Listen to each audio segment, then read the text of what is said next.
সন্তানের মুখখানা বাবা মায়ের এত বড় ভিটামিন দুনিয়ার কেউ জানে না। মায়ের অন্তরে সন্তানদের দেখলে কত আনন্দ। যখনই বলছে রোগ ভালো হয়ে যাবে, একটা দৌড় দিয়া মায়ের পা দুটা জড়িয়ে যখন কান্দে, মা রিপন্ডে বুকে পাইয়া বারবার বলতেছে, বাবা কেমনে আমারে ভুলে রইলি, মা আমারে মাফ করে দাও। রিপনের মাপের কথা শুনিয়া মা সাথে সাথে বললেন, বাবা কোনদিন সন্তান মা বাবার কাছে অন্যায় করলে সেটা মা বাবা মনে রাখে না। রিপন যদি রাত 1টার সময় মায়ের কাছে বাবার কাছে মাপ চাইয়া মাপ পাইতে পারে, এখন রাত বাজান রে 12টার বেশি বাজে, তুমিও যদি আমার মওলারে দুটা হাত বাড়াই একটা জোরে ডাক দাও, আমার আল্লাহ কিন্তু মায়ের চাইতে দরদি, বাবার চাইতে দরদি। ও বাজান, দুই পায়ের মধ্যে বাবা মোটা মোটা মোজা লাগানো, লোকটা রিক্সার উপরে কাইত হয়ে পড়ে আছে। আস্তে যাইয়া ব্যাংকার জিজ্ঞেস করছে, চাচা যাইবানি, যা চাইবা তাই পাইবা। বৃদ্ধা লোকটা মাথাটা উঠাই দেখে দুনিয়ার চেহারা বাবা কোনোদিন পরিবর্তন করা যেতে পারে, কিন্তু বাবা কণ্ঠ কোনোদিন পরিবর্তন করা যায় না। যখন বলছে চাচা যাইবানি, কণ্ঠটা পরিচিত মনে হয়। স্যার কোথায় যাইবেন? অমুক গ্রামে যাব। চাচাই মনে মনে ভাবে, ওই গ্রামের বাড়িটা তো আমার। চশমার ফাঁক দিয়ে তাকায় দেখে এই তো আর কেউ না, যেই স্যার রে এত অনেক বছর আগে কোলে করে প্রাইমারি স্কুলে দিয়ে আসছিলাম। স্যার আমি যাব, কত টাকা ভাড়া নিবা? প্রতিদিনই তো স্যার টাকার জন্যই রমজান মাসে রিক্সা চালাই। স্যার আজকে কোনো টাকা চাই না, শুধু উঠে বসেন। রিক্সায় বসাইয়া যখন প্যাডেল মারতেছে, 30 বছর আগের ইতিহাস মনে পড়ে গেছে। এই স্যারের মানুষ করতে যাইয়া বুকের তাজা রক্ত গুলো ডাইলে দিছি। আজকে স্যারের রিক্সায় বসিয়া কত কথা কয়, বাবা মনের মধ্যে কষ্ট জায়গা গেছে। রিক্সা দিয়া যখন প্যাডেল মারতে মারতে কিছু দূর গেছে, বুকের মধ্যে টেনশন করতে করতে বাবা বুকের মধ্যে ব্যথা চাইপে গেছে। রিক্সার থেকে নামিয়া স্যারের দিকে ঘাটটা কাত করে গেলে, স্যার আমি আর রিক্সা চালাইবার মতো ক্ষমতা আমার নাই। স্যার রিক্সায় বসিয়ে হাতটা বাড়াইছে, থাপ্পড় মারবে। বুড়া পারস না তাই ভাড়ার জন্য লইছস খেয়ে বলে, স্যার আবার থাপ্পড় মারবেন মনে করে দুঃখ নাই গো স্যার। আপনি না বারবার বলতেছেন মুখটা একটু খোলো, তোমার কথা ভালো করে স্পষ্ট বোঝা যায় না। স্যার আপনার সাথে দুইটা কথা বলবো, শুধু আপনার কাছে যদি একটা লাইট থাকে একবার তাকান। বাবা লাইটটা মারার সাথে টান দিয়া মুখটা পরিষ্কার করে বলে, দেখেন তো স্যার আমার চিনি। শিক্ষিত ভাইরা,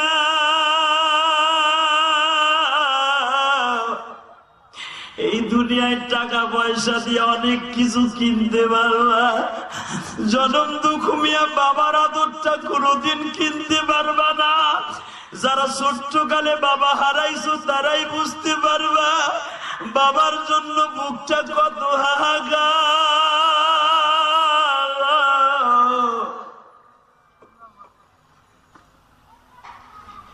যেই ছাত্র দুইটা আমার খেদমত করলো, ওদের কাছে জিজ্ঞেস করতে পারো ওদের মনে কত কষ্ট গো বাবা। যখন বলে, দেখেন তো স্যার আমারে চিনেননি, একটা লাভ দিয়ে বাবার বুকের মধ্যে পড়িয়া বলে, বাবা এই কুমিল্লা শহরের সবাই ঘুমায় আর তুমি রিক্সা চালাও। বাবাই বলে, ও সাহেব রিক্সা চালাবো না, কোথায় যাব? আজকে ইফতারিটাও করে রিক্সা নিয়ে বের হয়েছি। যুবক তোর পাও দুটো ধরছি, আমি জানি না তোর বাবা নাই তোর মা নাই। বলে, স্যার আজকেও ইফতারিটা করছি, তোমার মা আর আমি এক মুঠ শুকনা মুড়ি দিয়ে আর কলের পানি দিয়ে সেহরি যে খাবো এমন জিনিস ঘরে নাই। এই কথা শুনে রিপন সাহেব একটা লাভ দিয়ে বাবারে বুকে নিয়ে বলে, বাবা আমি আর তোমার রিক্সা চালাইতে দিব না। বলে স্যার এই কথা বলেন না গো স্যার, এই রিক্সা চালায় আপনারা বিসিএস ক্যাডার বানাইছে। আজকে এত বড় চাকরি পাইয়া বাবারে ভুলে গেছেন। কথা বল না কেন? এমন স্কুল কলেজের পোলাপান আছে সারা বছরের ভিতরে 8 মাস খাড়ায় মুতে আছে না নাই? ও এমন প্যান্ট কিনে যেই প্যান্ট পরিয়া বৈষম্যতার সিস্টেম নাই। ঠিক কইছি না? ঠিক কইছি। আপনার খারাপ লাগতেছে? আর মাত্র 3টা মিনিট আমার দিকে তাকাবেন আর মনে মনে ভাববেন পোলাটা এই মাদ্রাসায় দিছি অথবা এই মাদ্রাসায় দান করতেছি, মনে লস হইতেছে না। আপনার পোলা মানুষ হয় নাই, কিন্তু পরের পোলাটারে মানুষ করতেছেন আপনি। আমি ইলিয়াসুর রহমান জিহাদি বলে গেলাম, এই যে সিদ্দিক মিস্ত্রির লেগে আমার বাড়ি কই, আমার বাপকে, আমার কোন জায়গা বাড়ি, কোন জায়গা কি, সিদ্দিক মিস্ত্রি জানতো না। আমি তার বাসায় খাইছি বিদায় আমি ইলিয়াসুর রহমান জিহাদি কাবা ঘর দইরাও দোয়া করছি। তাহলে হে আমার খাওয়াই লাভ করছে না লস করছে? আর তুমি তোমার দামরারে খাওয়াইছো, লাখ লাখ টাকা দিয়ে লেখাপড়া করাইছো, চাকরি পাইবার পর ঢাকায় থাকে সারা বছরে 5,000 টাকাও বাপরে দেয় না। আসে না নাই? একটা ঘটনা বলে দিয়ে যে মনে মনে আসলো, তাই এখানে আসার পর অনেক ছেলেরা এই ঘটনা শুনতে চাইছে। যদি ইউটিউবে শুনছি, বাস্তবে শুনে নাই, বাস্তবে বলে দিয়ে যায়। মনে রাখো, কিছু কিছু সন্তান বাবার টাকা খাইয়াও, টাকা দিয়ে লেখাপড়া করেও শিক্ষিত শয়তান হয়। এমনই এক ঘটনা ঘটে গেছে, কথা বলেন না কেন? ঘটনা ঘটে গেল, বাবায় বাড়ি ঘর পেয়েছে, পোলারে বিসিএস ক্যাডার বানাইছে। বিসিএস ক্যাডার বানাবার পরে চাকরি হওয়ার কথা ছিল, বাবা জজ ব্যারিস্টার হওয়ার কথা ছিল, তা না হয়ে গেছে ব্যাংকের ম্যানেজার। ওই দিকেও তার লেখাপড়ার এক্সপিরিয়েন্স ছিল। যখন ব্যাংকের ম্যানেজার হয়েছে, মাত্র 3 মাসের মাথায় বনারীর এক মেয়ের সাথে প্রেম কইরা বিয়ে করে নিয়ে বাইতে গেছে। নাউজুবিল্লাহ বলতে পারলেন না? বাপ মায়ের জানায় নাই, মাইয়া বিয়ে করে প্রেম করে বাইতে গেছে। বাপ জিজ্ঞেস করছে, এইটা কে? আব্বা এটা তোমার পুত্রবধূ। বাপ কয়, এটা আমার পুত্রবধূ, চাকরি নিয়নের সময় বাড়িটা বেচে দাও বাবা, ঘুষ লাগলো দিলাম। তোর বিসিএস ক্যাডার বানাইতে লাখ লাখ টাকা খরচ হইলো, সেখানে বাবা টাকা দাও দিলাম। বিয়ে করার সময়কে আমি একটু জানার অধিকার পারলাম না বাবা। বলে মাইনা নিলে না, তা না হলে ছেলেরে বাদ দাও। নাউজুবিল্লাহ কর। বাজানরে ছেলে যখন রাগ করে বাড়ির থেকে চইলা যায়, বাবাই মনে মনে কয়, আমি গরিব হইতে পারি কিন্তু তোদের সাথে আমি আপোষ করব না। তোর পুত্র বউরে আমি মেনে নিব, শর্ত একটা, যদি আবার তার বাবার বাড়ি ফিরাইয়া যাস, আমি আবার ডোল ডক্কর পিটাইয়া ভালো অনুষ্ঠান করে তোর বিবিকে আমি আনবো। বলে আমার বউরে না মানলে তোমাদের তালাক দিয়ে চলে গেলাম গো। বাজানরে বিবি নিয়ে যখন চলে আসলো, মা পিছের থেকে দৌড়াইয়ার বলে, বাবা রিপন রে, বাবা বাবা মায়ের মনে কষ্ট দিয়া যাস না রে বাবা। আলেমদের মুখে শুনছি বাবা মায়ের অন্তরে কষ্ট দিলে আমার নবীর কলিজায় আগুন লাইগা যায়। আমার নবী সহ্য করতে পারে না গো বাবা। বাজানরে ছেলেরে তোর আলেম বানান নাই, আল্লাহ খোদা কি বুঝবে গো বাবা। বিবির প্রেমে পড়িয়া বউলিয়া যখন চলে গেল বনানী, ব্যাংকের ম্যানেজারের র্যাঙ্ক বেড়ে গেল, যখন সুন্দর সুন্দর খাবার পাকাইয়া খায়, বাবা মা সেই কুমিল্লা শহরে কষ্টের অন্ধকার জগতেই রয়ে গেল বাবা। হঠাৎ করে মা বাবার একটু বুঝাইয়া শুনে বলে, ছেলে যতই অন্যায় করুক না কেন, তুমি যদি পারো ছেলেটারে এক নজর দেখে আসো। মা বাবা ছেলেরে দেখতে আসছে বাবা। মা বাবা ছেলেরে দেখতে আসলে ছেলে বাবা মায়ের সাথে কথা কয় না। মায়ের মুখের মধ্যে এত ব্যথা,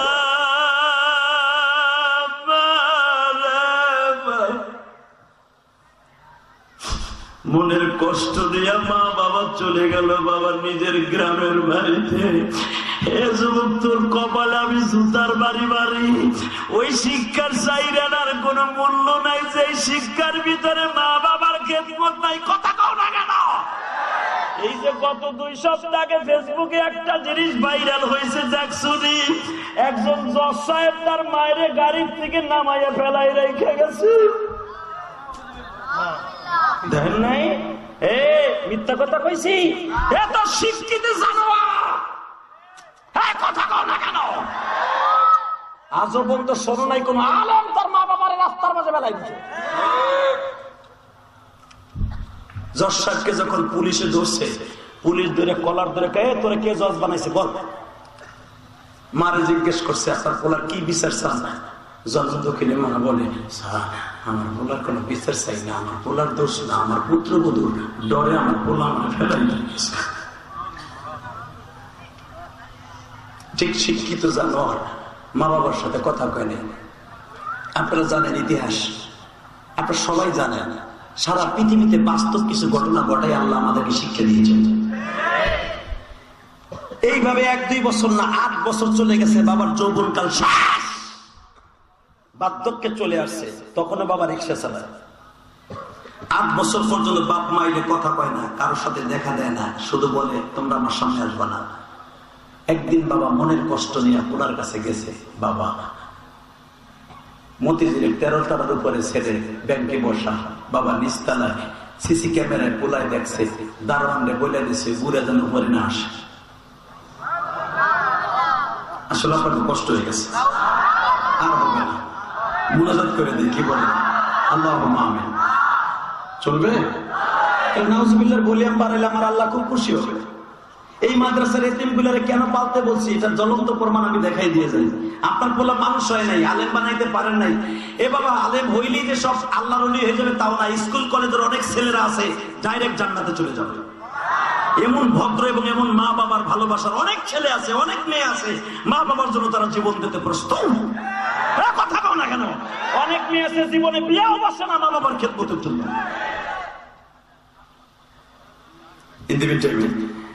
বাপরে বলে দারোয়ানের কাছে 300 টাকা দিয়ে বলে বুড়ে রেখা দেয়। 300 টাকা যখন দিছে, দারোয়ান বলে টাকা দাও কেন? বলে আপনার উপরে যেতে না করছে। কেন? এই জন্য না করছে, এই তুমি আমার চিনো, আমি কে? আমি বুড়া হয়েছি, তাতে কি হয়েছে? আমি জানো কে? ওই ম্যানেজারের বাপ। দারোয়ান বলে চাচা তোমার ছেলে এখন 7 এটা জানুয়ারি হয়ে গেছে। তোমার ছেলে বেতন পায় 25,000, আমি বেতন পাই হুদা 2500। এর ভিতরে 500 টাকা আমার ঘর ভাড়া খাওয়ান দাওয়ান মাসে খরচ করি, আর 2000 টাকা আমার মা বাবার লেগে পাঠিয়ে দিই। এই 300 টাকা দিছে বসের অর্ডার, তুমি আমার মা বাপ না, তোমার আমি অপমান করলে আমার গুণ হইব না। তোমার পোলা আমার টেলিফোনে কইছে যাও গা গাড়ু। বাবাই 300 টাকা দারোয়ানের হাতে দিয়ে এইভাবে ফেরত দিয়া বলে তুমি সারেন বইল, এই 300 টাকা লাগবে না, আমি এখনো রিক্সা প্যাডেল মারতে পারি। যাও যাও যাও বেটা, তোর সাজরে বলে দিস আমি আর তার কাছে আসবো না, বলে দিস।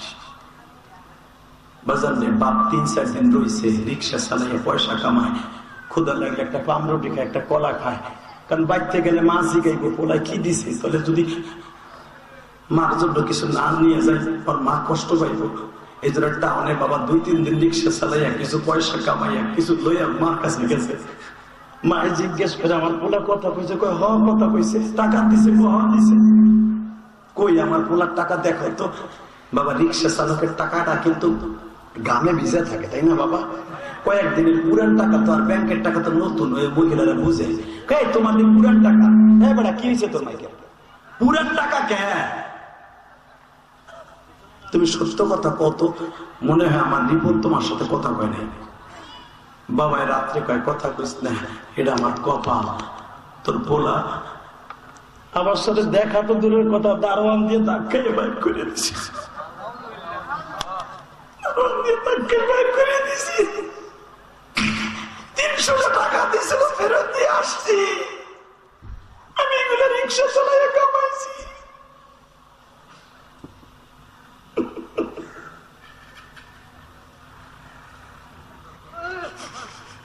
বাজান্ডি জ্বলন্ত প্রমাণ, মা কারে কয় রে বাবা, বাবার পা দুটো জড়িয়ে ধরে বলে ছেলে অপরাধ করছে, তুমি তারে বরদোয়া দিও না।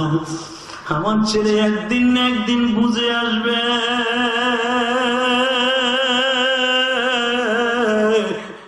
আমার জাদুরে তুমি বরদোয়া দিও না। ও আমার জাদু ভাইরা, তোমাদের দুইটা পাও ধরে বলে যাই, এর নাম হলো মা বাবা। মা আর বাবা যায় নামাজে কান্দে। হঠাৎ করে 8 বছর বাবা এইভাবে হয়ে গেছে, আস্তে আস্তে করে কষ্ট জমানো, ব্যথা। বাবা অসুস্থ, মা অসুস্থ, মাঝে মাঝে মন চাইলে টাকা দেয়, নলে দেয় না। ঈদের সময় কাপড় দিলে মন চাইলে দেয়, নলে দেয় না।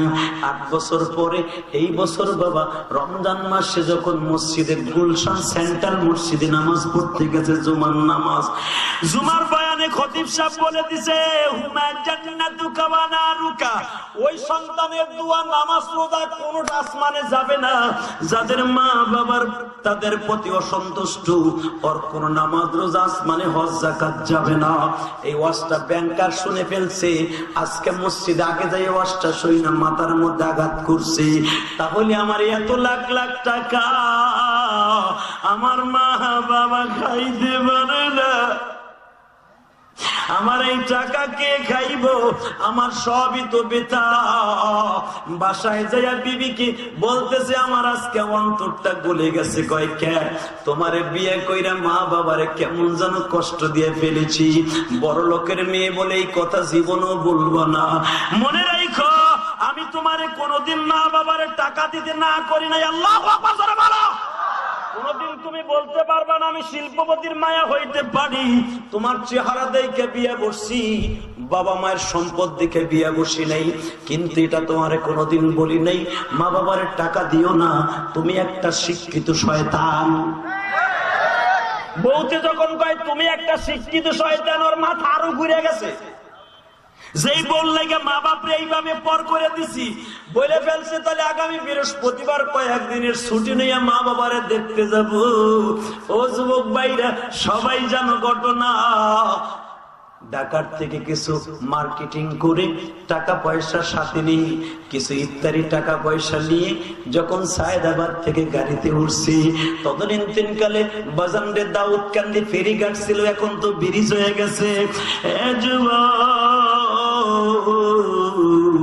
যখন মালসা বানানিয়া বাসের সিটে বসছে, হিন্দি মিন টাইমে ফেরিঘাটে এমন জাম লাগছে, কুমিল্লা শহরে যাইতে বাবা কুমিল্লা দক্ষিণে যাইতে রাত 12:30 বাজছে।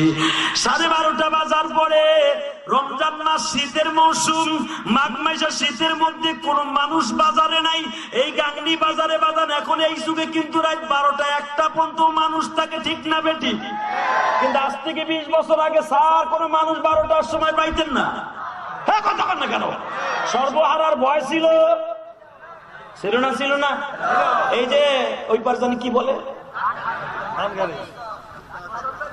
বসুন্ধরী তলা, কত সর্বহারা চাইনিজ কুড়াল নিয়ে ঘুরছে। চাইনিজ কুড়ালের ডরে, সর্বহারার ডরে এই সমস্ত মানুষ ঘরে তো বাইরে নেই। হ্যাঁ, কথা বল না কেন? এখন তো আলহামদুলিল্লাহ কোনো কিছু নাই। মাননীয় প্রধানমন্ত্রীর জামানায় আলহামদুলিল্লাহ একদিক দিয়ে খুশি হয়েছি আমরা টাউনে। আগে আমি তো টাউনে গাংনির থেকে যাওয়ার পরে তো ঢাকায় প্রায় 20 বছরের কাছাকাছি হয়ে গেল টাউনে। বাবা অনেক শান্তিতে আছি। আগে দেখা গেছে রাস্তায় মাহফিল করে যাইতে ভয় পাইতাম গলির মধ্যে দিয়ে, এখন রাস্তা দিয়ে 1টা 2টা 4টা 5টা নাই, কোনো ভয় নাই। আলহামদুলিল্লাহ বলতে পারেন না? আওয়ামী লীগ সরকারের সফলতা আছে, কিন্তু তার কিছু মন্ত্রীর কারণে বিফলতা হয়ে গেছে। কথা বল না কেন? আওয়ামী লীগ সরকার তার নিজের অর্থায়নে পদ্মা সেতু করবে, এই মহিলা এত জিদি মহিলা কই নেই। কথা বল না কেন? এই মহিলা কইছে উড়াল সেতু করবো, রেল করবো, করছে। জোরে কর না কেন? আবার এই মহিলা বলছে মাননীয় প্রধানমন্ত্রী যে কর্ণফুলী চ্যানেল দিয়া সাগরের নিচ দিয়া 3.5 কিলো রাস্তা করছে, সাগরের নিচ দিয়া, যেটা পৃথিবীতে আমি মাত্র কয়েকটা দেশে দেখছি, চায়না, সিঙ্গাপুর, ইন্দোনেশিয়া, মালয়েশিয়া করতে সাহস পায় নাই, যে সাগরের তলদেশ দিয়া রাস্তা কইরা ওখান দিয়া কক্সবাজার নিব আপনারে। আলহামদুলিল্লাহ বলেন না কেন? 75% হয়ে গেছে, মাত্র 25% বাকি আছে। এরপরে দেখবেন কি সুন্দর সাগরের নিচ দিয়ে গাড়িতে যাইবেন, তখন উপরে দিক চাইতে করবে না, এটা পুরো পানি আইল, পানি কই, এটি সবই রাস্তা। এটাও করছে, কিন্তু সবচেয়ে বড় কষ্ট কি জানেন? তার মাঝে মাঝে কিছু টাকলু আছে, নষ্ট, উত্তীর্ণ জিনিস খায়া খায়া কখন কি কইব নিজেও জানে না। কথা ঠিক না ঠিক? মানে প্রধানমন্ত্রীকে এই কোলে দিয়ে আপনি খুশি করতে পারবেন না। উনি নামাজি মহিলা, উনি অনেক ভালোবাসে আল্লাহকে। উনি ওনার বক্তব্যে সংসদে দাঁড়াইয়া, পৃথিবীর কোন আজও পর্যন্ত প্রধানমন্ত্রী সংসদে দাঁড়াইয়া প্রশ্নের উত্তর দেয় নাই যে আপনি কি করেন ফজরের উঠে। উনি বলছে আমি ফজরে উঠাই যায় নামাজ খুঁজি, যায় নামাজ খুঁজে। এই কথাটা কে বলতে পারে? আপনি আওয়ামী লীগ করেন আর বিএনপি করেন, জামাত করেন, আমার দেহের বিষয়, আমি কোনো দল করি না। উনি বলেছে আমি যায় নামাজ খুঁজি, নামাজ পড়ি, কোরআন তেলাওয়াত করি, পরে নিজে এক কাপ চা বানায় খাই, এরপরে যা মনে চাই তাই করি। প্রথম তার কাছে কি বলছে? আমি যায় নামাজ খুঁজি ফজর উঠা। তাহলে বোঝা গেল সে আল্লাহ রসুলকে ভালোবাসে। কিন্তু তার সামনে আপনি ইসলামের বিরুদ্ধে কথা কইবেন, এইটা শয়তান ছাড়া কোনো মুসলমান মেনে নিবে না। কথা বলো না কেন? মনে রাখতে হবে বাংলাদেশে উন্নত হয়েছে, সাথে সাথে কিছু কিছু এই সমস্ত লোকের কারণে বদনামও হচ্ছে। আল্লাহ চাহে তো ইনশাল্লাহ বাংলাদেশ এগুলো পরিষ্কার হয়ে যাবে। আল্লাহু আকবার জোরে বলেন যদি, আল্লাহু আকবার জোরে বলে মুসলমানের পোলা। তাহলে শিক্ষিত জানোয়ারের মধ্যে কিছু জানোয়ার আছে না নাই? যেরকম এই রিপুন এক জানোয়ার, উনি মনে মনে ভাবতেছে রাত 12:30 বাজে, এই কুমিল্লা সদর দক্ষিণে কোনো মানুষ নাই, কোনো গাড়ি ঘোড়া নাই, জামু কেমনে?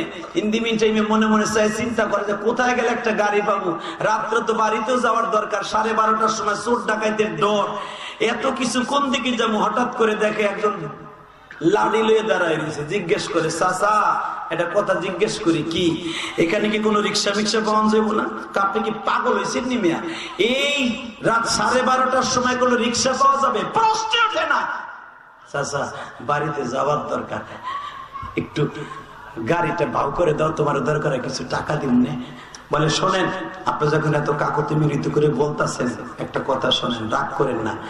এখান থেকে আপনার সামনে অ্যাডভান্স হন, ওখানে যাইবার পরে আমার জানা মতে একটা লোক সারাদিনে গাড়ি চালায় না, সে রাত্রেই শুধু গাড়ি চালায়। এই লোকটা ছাড়া এই বাজারে কোনো রিক্সাওয়ালা পাইবেন না। আপনি যাই দেখেন সে আসছে কিনা। তবে কয়েকদিন ধরে তার সাথে আমার দেখা হয় না, মনে হয় লোকটা অসুস্থ। বাজান রে হাতের মধ্যে ব্যাগটা লয়ে কিছুদিন অগ্রসর হয়েছে, তাকায় দেখে আর কেউ না, একটা লোক পুরা মাথাটা মাফলার দিয়ে ঘেরা, বাজান রে একটা সানটপে পরিধান করা, কালো ফ্রেমের মধ্যে বিশাল বড় পাওয়ারের একটা চশমা পরিধান করা। ও বাজার, দুই পায়ের মধ্যে বাবা মোটা মোটা মোজা লাগানো, লোকটা রিক্সার উপরে কাইত হয়ে পড়ে আছে। আস্তে যাইয়া ব্যাংকার জিজ্ঞেস করছে, চাচা যাইবানি? যা চাইবা তাই পাইবা। বৃদ্ধা লোকটা মাথাটা উঠাই দেখে দুনিয়ার চেহারা বাবা কোনোদিন পরিবর্তন করা যেতে পারে, কিন্তু বাবা কণ্ঠ কোনোদিন পরিবর্তন করা যায় না। যখন বলছে চাচা যাইবানি, কণ্ঠটা পরিচিত মনে হয়। স্যার কোথায় যাইবেন? অমুক গ্রামে যাব। চাচাই মনে মনে ভাবে ওই গ্রামের বাড়িটা তো আমার। চশমার ফাঁক দিয়ে তাকায় দেখে এই তো আর কেউ না, যেই স্যার রে এত অনেক বছর আগে কোলে করে প্রাইমারি স্কুলে দিয়ে আসছিলাম। স্যার আমি যাবো, কত টাকা ভাড়া নিবা? প্রতিদিনই তো স্যার টাকার জন্যই রমজান মাসে রিক্সা চালাই। স্যার আজকে কোনো টাকা চাই না, শুধু উঠে বসেন। রিক্সায় বসাইয়া যখন প্যাডেল মারতেছে, 30 বছর আগের ইতিহাস মনে পড়ে গেছে। এই স্যারের মানুষ করতে যাইয়া বুকের তাজা রক্ত গুলো ডাইলে দিছি। আজকে স্যারের রিক্সায় বসিয়া কত কথা কয় বাবা, মনের মধ্যে কষ্ট জায়গা গেছে। রিক্সা দিয়া যখন প্যাডেল মারতে মারতে কিছু দূর গেছে, বুকের মধ্যে টেনশন করতে করতে বাবা বুকের মধ্যে ব্যথা চাইপে গেছে। রিক্সার থেকে নামিয়া স্যারের দিকে ঘাটটা কাত করে গেলে, স্যার আমি আর রিক্সা চালাইবার মতো ক্ষমতা আমার নাই। স্যার রিক্সায় বসিয়ে হাতটা বাড়াইছে, থাপ্পড় মারবে। বুড়া পারস না তাই ভাড়ার জন্য লইছস খেয়ে বলে, স্যার আবার থাপ্পড় মারবেন মনে করো দুঃখ নাই গো স্যার, আপনি না বারবার বলতেছেন মুখটা একটু খোলো, তোমার কথা ভালো করে স্পষ্ট বোঝা যায় না। স্যার আপনার সাথে দুইটা কথা বলবো, শুধু আপনার কাছে যদি একটা লাইট থাকে একবার তাকান। বাবা লাইটটা মারার সাথে টান দিয়া মুখটা পরিষ্কার করে বলে, দেখেন তো স্যার আমার চিনি। শিক্ষিত ভাইরা,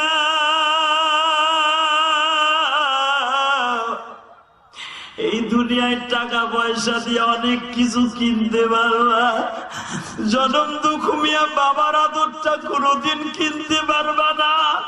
যারা ছোট্টকালে বাবা হারাইছো তারাই বুঝতে পারবা বাবার জন্য বুকটা কত হাহাকার।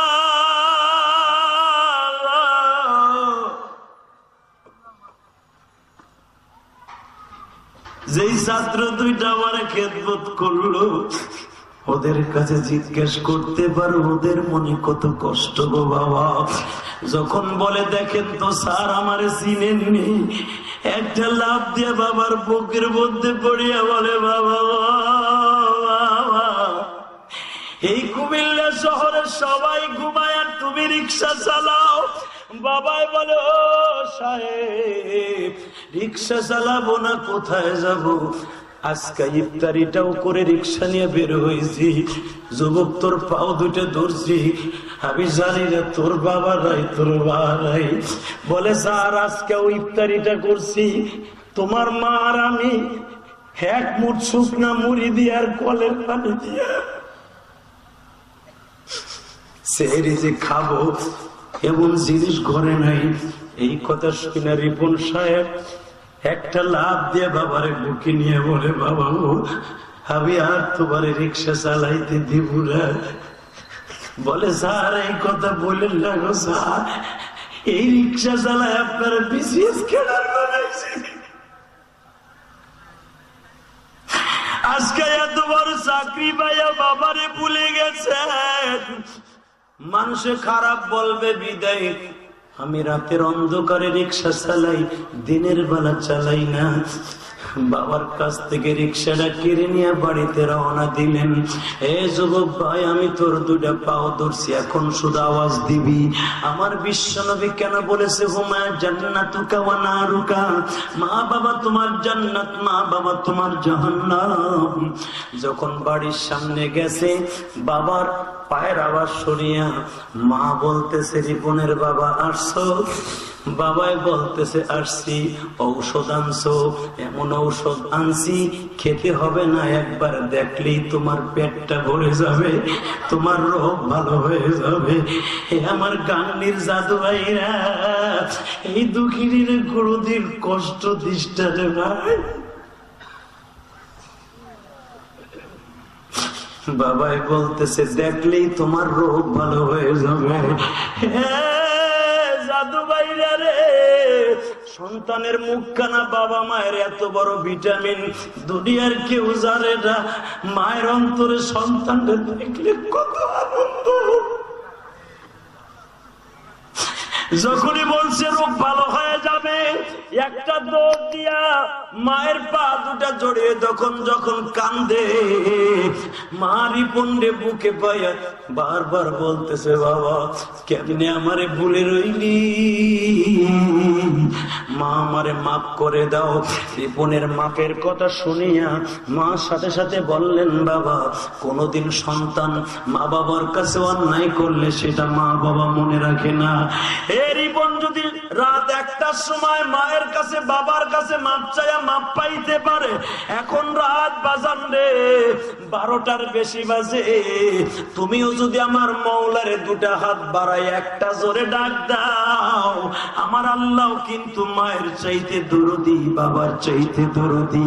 একটা আওয়াজ দিয়ে আল্লাহকে জোরে একটা ডাক দাও তো, জোরে একটা ডাক দাও তো, দাও জোরে ডাক দাও, ডাক দাও আল্লাহকে জোরে একটা ডাক দিয়ে দেখায় দাও, আল্লাহ তোমার অনেক ভালোবাসে। আল্লাহ তোমার পাগলগুলি মার কাছে মাপ চাইলে মাপ পায়, তোমারে ডাক দিয়া মাপ চাই, এদের জীবনের সব গুনাহ মাফ কইরা দাও। জোরে করে আল্লাহুম্মা আমিন। আল্লাহু আকবার জোরে বলো মুসলমানের, আল্লাহু আকবার জোরে বলো। শুধু আমি একটা জিনিস বলতে চাই।